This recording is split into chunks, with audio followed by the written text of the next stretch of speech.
Good evening all you बच्चों and welcome back to Turning Point Classes. बच्चों आज discuss करने वाले हैं क्वेश्चन 5th 9th का चैप्टर 6 एक्सरसाइज 6.1 का क्वेश्चन 5th है, लेक्चर 8 होगा। लेक्चर 7th में क्वेश्चन 4th हम लोगों ने सॉल्व किया था। इस क्वेश्चन में कुछ दम नहीं है, ये आपका क्वेश्चन का पार्ट है, ये बुक में दे रखा है और ये कुछ मैंने डिजाइन किया है, ये भी आपके बुक में है। बुक में आपका क्या दिया है कि OR और PQ परपेंडिकुलर है। परपेंडिकुलर का मैंने कंसेप्ट बताया था। अगर मैं ऐसे लिख दूं OR और PQ तो इसका मतलब होगा कि बेस PQ पे OR परपेंडिकुलर है, बेस P और Q पे OR परपेंडिकुलर है। मैं उल्टा कर दूं, मैं PQ और ऐसे OR लिख दूं। बेटा मैथ में हर एंगल को बताता हूं कि बच्चों को सॉल्व करने से मतलब नहीं होना चाहिए, कंसेप्ट की क्लैरिटी से मतलब होना चाहिए। ऐसे कर दूं तो क्या हो जाएगा, PQ OR पे परपेंडिकुलर है तो PQ कौन सा होगा, PQ OR पे परपेंडिकुलर है क्या, नहीं, गलत हो जाएगा। इसलिए पढ़ना सीखो मैथमेटिक्स के ज्योमेट्री के लैंग्वेज को, ठीक, ये बात समझ में आ गई। तो मैंने लिखा है, क्वेश्चन में दिया है कि OR परपेंडिकुलर PQ पे है और सही बात है, PQ है, इस पे OR परपेंडिकुलर है। अच्छा, किसी लाइन पे कोई परपेंडिकुलर लाइन डाल दो तो क्या होता है, वो 90 डिग्री लिखे या ना लिखे वो 90 डिग्री के इक्वल होगा। ये क्वेश्चन में ऐसा आपको मार्क लगा दिया है, या परपेंडिकुलर है तो 90 डिग्री। मैं बोलूँ कि ये एंगल, ये पूरा यहाँ से बीच में कितने होंगे, ये भी 90 डिग्री हो गए, क्योंकि इस लाइन के लिए भी परपेंडिकुलर यही है और इसके लिए भी परपेंडिकुलर यही है। ठीक है, चलिए, यानी पूरा पे परपेंडिकुलर ये है, यानी कि दो पार्ट में डिवाइड कर रही है तो दो इक्वल पार्ट में परपेंडिकुलर डिवाइड करता है। इधर भी 90 देन इधर भी 90 होगा। मीन्स इधर कितने एंगल हैं, एक ये एंगल है, एक ये एंगल है, दोनों मिलकर 90 होंगे। ये बात समझ में आ गई? अगर ये बात समझ में आ गई तो सॉल्यूशन हो गया। ठीक है, अच्छा, क्वेश्चन में ये भी दिया है कि OS lie between PO and OR। जो OS ये PO है ना, PO और OR के बीच में OS एक लाई करता है, तो PO OR के बीच में ये है। कोई बात नहीं भाई, हम भी मानते हैं, नो प्रॉब्लम एट ऑल। अब मैं सॉल्व करूं, सॉल्व करते हैं सॉल्यूशन, इसी को सॉल्यूशन मान लेते हैं। ठीक है, तो एक लिख दो OS लाई LIE लाई बिटवीन किसमें, OR एंड OP। ठीक है, इन दोनों के बीच में लाई करती है। अच्छा, मुझे एक चीज़ बताओ, QOR एंगल QOR कितने का, 90। एंगल QOR कितने का है, 90 डिग्री का। तो एंगल ROP कितने का होगा, ROP या POR बोलूँ, बातें की है, ROP बोलूँ या POR, O सेंटर में होना चाहिए। फिर से ROP, कुछ लड़के रटते हैं, ROP कितना है, 90 डिग्री का ROP। मैं POR लिख दूँ तो कोई गलती नहीं, एंगल तो O है, इससे ये एंगल O है तो यहाँ भी O, मैंने एंगल जो तीसरा होता है बीच में वो एंगल होता है, एंगल गलत नहीं होना चाहिए। जैसे ORP नहीं होना चाहिए, ये गलत हो जाएगा। ये दोनों में मैंने O को सेंटर में रखा है तो एंगल तो यही है, इस तरह से लिखोगे कोई दिक्कत नहीं है, ROP या POR। ठीक है, तो मैं POR इक्वल टू 90 डिग्री लिख सकता हूँ क्या, और मैंने P को क्यों पकड़ा, क्योंकि P से लेके बेस है, तो एंगल POR भी 90 डिग्री का होगा। ठीक है, लिखता हूँ एंगल POR भी 90 डिग्री का होगा। मैं तो मैथ में इक्वेशन को कंपेरिजन करता हूँ, कुछ लोग लेफ्ट राइट करते हैं, उससे मतलब नहीं है। मेरे बेटे देखो, मैंने क्या बोला कि राइट हैंड साइड इक्वल है, यानी 90 डिग्री के बराबर ये इक्वल है, 90 डिग्री ये इक्वल है, तो दोनों आपस में इक्वल होंगे। That means here angle QOR equal to angle POR। यहाँ तो कोई दिक्कत हो तो मुझे आप रोक सकते हो, कोई दिक्कत नहीं है, कोई दिक्कत नहीं। अच्छा, अब मैं दूसरी चीज़ लिखता हूँ, एंगल ROP, एंगल, या मैं कहूँ ऐसे लिखो, एंगल POS और प्लस एंगल SOP कितने के होंगे, 90 डिग्री के। ठीक है, अच्छा, अब मैं कहूँ कि एंगल POS कौन सा, POS और एंगल ROS कितने होंगे मिल करके, वो भी 90। तो यहाँ से ऐसे पढ़ो या यहाँ से ऐसे पढ़ो, बात एक ही है, यहाँ से ये ऐसे पढ़ो या यहाँ से ऐसे पढ़ो, O सेंटर में होना चाहिए, तो एंगल O ही माने जाएंगे। ठीक है, तो मैं अब एक इक्वेशन बनाता हूँ, एंगल POS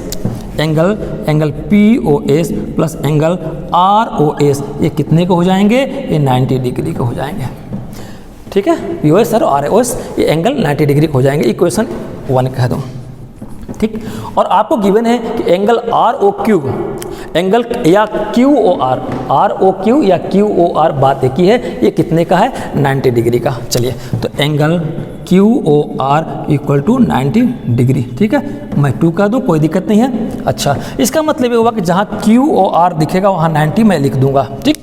यानी कि ये भी देखो कि ये 90 के बराबर दोनों एंगल और ये 90 के बराबर एक ही एंगल, कोई बात नहीं, राइट हैंड साइड दोनों के बराबर है इक्वेशन के, तो लेफ्ट भी आपस में बराबर होंगे, तो मैं बराबर कर देता हूँ। Angle P O S plus angle R O S equal होंगे इसके एंगल क्यू ओ आर के।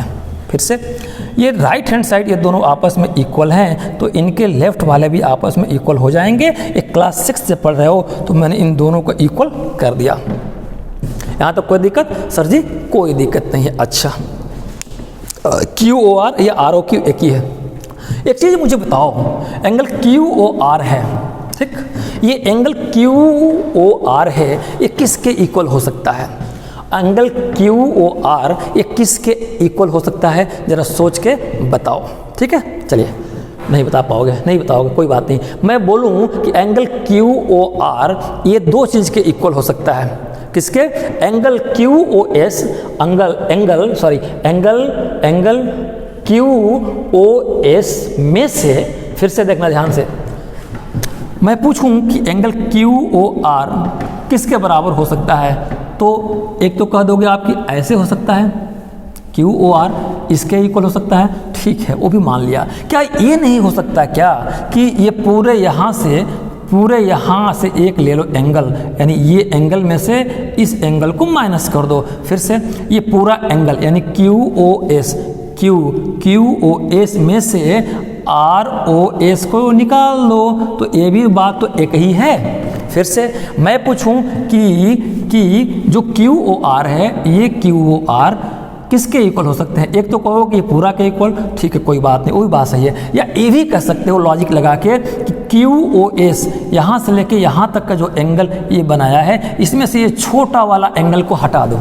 फिर से ये क्यू ओ एस ये बड़ा एंगल है, इसमें से छोटा एंगल निकाल लेंगे, ऐसे कर देंगे, माइनस कर देंगे तो इतना बच जाएगा, ठीक है। तो माइनस तो कर दिया मैंने, ये क्यू ओ एस में से ये छोटा सा एंगल आर ओ एस को माइनस कर दिया, तो क्यू ओ आर हो गया। इसका मतलब कि जो क्यू ओ आर दिख रहा है, इसके जगह पर मैं लिख सकता हूँ Q O S minus R O S. तो लिख के देखते हैं, ठीक है, पेन चेंज कर दो, समझना आसान रहेगा। चलिए, तो एंगल पी ओ एस तो अपनी जगह पे है, plus angle R O S भी अपनी जगह पे है। क्यू ओ आर को मैं लिख सकता हूँ angle Q O S minus angle R O S. यहाँ तक किसी को दिक्कत तो मुझे रोको, ठीक है। I think no problem at all, नहीं है दिक्कत ना, ठीक है, नहीं है दिक्कत। तो चलो कुछ साइड चेंज करते हैं, देखते हैं इधर क्या एक है, इधर क्या एक है, उन सबको एक तरफ करते हैं। अच्छा देखो बेटा, ये आर ओ एस एंगल और ये आर ओ एस एंगल एक ही जाति के हैं, दूसरे जगह भटक के चले गए हैं, इनको गृह प्रवेश कहलाते हैं, या दूसरी कास्ट में चले गए हैं, घर वापसी, दूसरे धर्म की बात कर रहा हूँ, जैसे आजकल यूपी में बहुत ज़्यादा चलता है, तो घर वापसी करा लेते हैं। देखो आर ओ एस दोनों भाई हैं, ये इधर भटक गए हैं, इनको फिर अपने घर में लेके आते हैं। कैसे लेके आते हैं जरा देखो, ठीक है। इधर मुझे जगह चाहिए, इधर मैं कर लेता हूँ घर वापसी। एंगल पी ओ एस को ऐसे रहने दीजिए, और एंगल इनको भी अभी डिस्टर्ब नहीं करेंगे, क्योंकि इनका एक जुड़वा भाई चला गया है, किधर? इधर। तो आर ओ एस को इधर लाएंगे, ये इक्वेशन के राइट साइड में माइनस के साथ इधर आएंगे, प्लस हो जाएंगे, और होना भी चाहिए, घर वापसी में इज्जत बराबर की मिलनी चाहिए। अब आपका कौन सा बचा? Equal to angle Q O S तनहा रह गए, ठीक है, क्या रह गए? तनहा रह गए ना। हमें क्या निकालना है? R O S equal to निकालना है, ठीक, आर ओ एस निकालना है। तो कोई बात नहीं, आर ओ एस निकालना है तो निकाल लेंगे, पहले इनकी बात कर लेते हैं। एंगल एक स्टेप चाहो तो यहीं पे आप कम भी कर सकते हो, लेकिन कोई बात नहीं। P O S plus R O S कितना हो जाएगा बेटा? 2ROS, ठीक, इक्वल टू क्यू, इनको भी इधर ले लो, इनको भी इधर ले लो, ठीक है, इनको इधर लेंगे तो माइनस एंगल QOS, और इक्वल से इधर सब आ गए, तो इधर कुछ नहीं बचा, 0, ठीक है। अच्छा, ठीक, कोई बात नहीं। हमें क्या लेना है, हमें क्या निकालना, ROS। तो ROS को यहीं छोड़ते हैं, तो ये 2 ROS हैं, अकेले नहीं है, दोगुना है, ठीक। अब सबको इधर करो, तो इधर करने के क्या है, ये जो मैंने लिखा था ना इक्वल टू, इनको यहीं रहने दीजिए, कोई प्रॉब्लम नहीं है, ठीक, कोई दिक्कत नहीं, इधर लाने की जरूरत नहीं है। जैसे ये था वैसे ही लिख दीजिए कि स्टेप अननेसेसरी बढ़ जाएगा।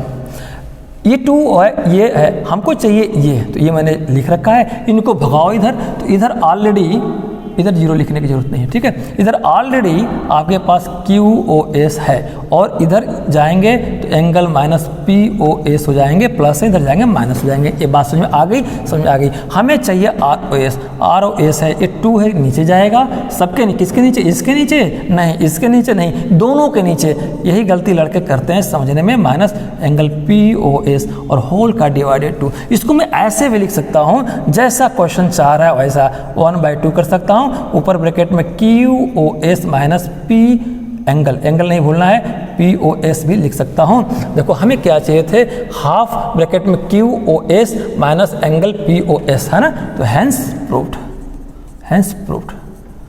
हमने क्या किया, एक बार फिर से हो जाए, हमने कुछ नहीं किया है, हमने ये देखा कि ये स्ट्रेट एक लाइन है, इस लाइन पे एक परपेंडिकुलर लाइन है, ये 90 डिग्री का है, क्वेश्चन ने कह रखा है, तो ये परपेंडिकुलर डिवाइड करती है, नेचर है, तो इधर का भी 90 होगा, कोई प्रॉब्लम नहीं। हमने 90 माना, इधर को भी 90 माना, तो QOR 90 है, तो POR भी 90 होगा, यही मैंने यहाँ लिखा है। यहाँ पे QOR और POR, QOR और POR बराबर है, ठीक, अच्छा बराबर है, ठीक, बराबर है, ये बात मान गए। तो अब हमने देखा कि जो QOR है तो उसकी जगह पे हमने लिखा POS, यानी कि जो आपके पास फिर से जो POR 90 डिग्री है, 90 डिग्री है, तो POR 2 एंगल का सम है। POR में ये भी एंगल, ये भी एंगल है, यानी कि ROS एक एंगल है, एक POS एंगल है, इन दोनों एंगल को हमने ऐड किया तो 90 के बराबर आए, ये तो आ गए। अच्छा, ये तो आपको QOR 90 दिया है, ऑलरेडी क्वेश्चन में दिया है, तो मैंने देखा कि राइट हैंड साइड इसके इक्वल है दोनों इक्वेशन के, तो लेफ्ट भी आपस में इक्वल होंगे, तो हमने वही दोनों को इक्वल कर दिया, ठीक कर दिया, कोई बात नहीं। फिर एक चीज़ मैंने देखा, हमें प्रूफ करना है QOS माइनस POS, तो जो QOR है इसको ऐसे भी लिख सकते हैं, QOS यानी इस बड़े एंगल में से ये एंगल, यानी ये पूरे बड़े में से इसको हटा दें तो ये आ जाएगा QOR। तो angle QOS minus angle ROS, यानी कि इस पूरे में से ये हिस्सा एंगल हटा दिया तो ये अपने आप बच गया। दैट मीन्स कि QOR की जगह पे QOS माइनस ROS लिख सकते हैं, वही मैंने किया। एक बिरादरी को एक जगह कर लिया तो ये 2 गुना हो गए, और इक्वेशन का साइड चेंज कर दिया मैंने, तो RS इक्वल टू ये आ गए, यही मुझे प्रूफ करना था, ठीक है बेटा, ये प्रूफ रहा। यहाँ तक किसी को कोई दिक्कत हो तो मुझे रोक सकता है, नहीं दिक्कत हो तो विदा लेते हैं। Good night all of you, thank you very much.